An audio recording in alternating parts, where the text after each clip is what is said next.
بسم اللہ الرحمن الرحیم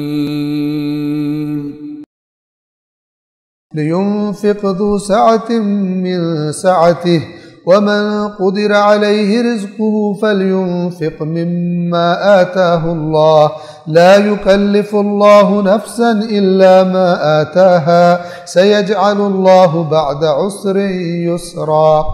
وسعت والا اپنی وسعت کے مطابق خرچ کرے۔ اب اللہ تعالیٰ کہہ رہے ہیں کہ جس کو خدا نے وسعت دی ہے تو وہ اس کے مطابق دے، ٹھیک ہے نا، نہ یہ کہ منیمم کر کے تاکہ اس کو تنگ، ٹھیک ہے۔ وسعت والا وسعت کے مطابق خرچ کرے، اور جس پر اس کے رزق میں تنگی ہو گئی ہے اسے چاہیے کہ جتنا اللہ نے اسے دے رکھا ہے اس میں سے خرچ کرے، یعنی ہر انسان اپنے لیول کے مطابق خرچ کرے، لیکن دے ضرور جو دودھ پلوا رہا ہے، کیونکہ بچہ کس کا ہے؟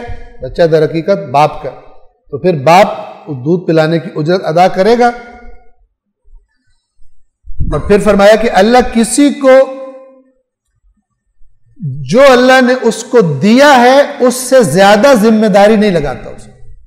یہ دو طرح سے قرآن میں یہ آیت آئی ہے، ایک سورہ بقرہ کی آخری آیت میں، وہاں پہ کیا ہے؟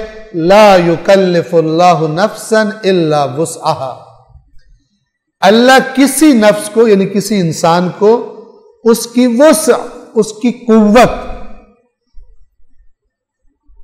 سے زیادہ تکلیف یہ اردو میں ہم تکلیف درد کو کہتے ہیں، عربی میں جو تکلیف ہے وہ ذمہ داری کے معنی میں، اس کی طاقت سے زیادہ نہیں دیتا۔ اور یہاں پہ کیا ہے؟ لا یکلف اللہ نفسا الا ما آتاہا، اللہ اتنا ہی کہتا ہے جتنا عطا کیا ہوتا ہے، یہ نہیں کہتا کہ بندہ بیچارہ مثلا فرض کریں اس کی تنخواہ ہو مثال کے طور پہ 50,000 مہینہ اور اللہ تعالیٰ مہینے میں اس پر ₹1,00,000 خرچ کرنا فرض کر، ایسا نہیں کرتا۔ تنگ دستی کے بعد ان قریب اللہ آسانی پیدا کر دے، یعنی اگر تم تنگ دست بھی ہو تو اجرت دو اس کو اور اللہ پر اعتماد کرو، اگر تنگی ہے اللہ اس مشکل کو آسانی میں بدل دے گا۔ در حقیقت مشکل میں وہ گرفتار ہوتا ہے، وہ گرفتار نہیں ہوتا جو کہے میں نے تو پیسے بچا کر بڑا کام کر دیا، میں نے تو دیا ہی نہیں، دینے میں نے تو 10,000 اور میں نے تو 2,000 میں کام چلا لیا، اس خوش ہو رہا ہوں کہ میں نے 8,000 بچا لی۔ لیکن جو مومن ہے وہ دیکھتا ہے کہ جو میں نے خدا کی اطاعت کی راضی کیا وہ میں نے بچت کیا، یہ جو 8,000 بچانے تھے یہ کسی اور کام میں بھی لگ جانے، اللہ کو ناراض کر کے بچت وہ بچت نہیں ہے، اور اللہ کو خوش کرنے کے لیے کچھ چلے جانا وہ چلے جانا نہیں ہے، الٹیمیٹلی جو فائنل ہوگا وہ بچت وہی ہے۔ لہذا مولا امیر المؤمنین علی ابن ابی طالب علیہ السلام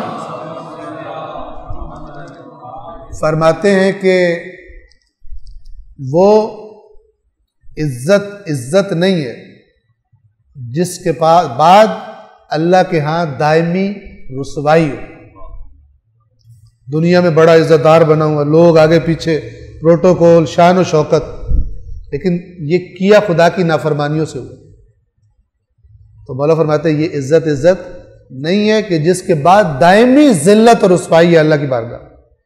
اور اسی طرح فرمایا وہ ذلت بھی ذلت نہیں ہے کہ جس کے بعد اللہ کے ہاں دائمی عزت ملے کسی کو، اور وہ کیا ہے؟ اللہ کے نیک بندوں کو لوگ بہت تنگ کرتے ہیں، خود آپ رسول اللہ کو دیکھیے کتنا تنگ کیا مکہ، انبیاء کا قرآن کہتا ہے ایک بھی نبی ایسا نہیں ہے جس کی قوم نے اس کا مذاق نہ بنایا ہو۔ وَمَا أَرْسَلْنَا مِن نَبِيٍّ إِلَّا كَانُوا بِهِ يَسْتَهْزِئُونَ، ہم نے کوئی ایک نبی بھی ایسا نہیں بھیجا جس کا مذاق نہ بنایا، تو یہ مذاق یعنی نبی کو کوشش کر رہے ہیں کہ ذلیل و رسوا کر، لیکن اللہ کے یہاں نبیوں کا کیا ہے؟ جب نبی کا ہے تو دوسروں کا تو پھر کوئی مجال ہی نہیں ہے۔ تو فرمایا کہ مشکل یعنی کیا، اس کا خلاصہ کیا ہے؟ مشکل اس چیز کو سمجھو کہ جو تمہاری اللہ کے ساتھ مشکل بن گئی،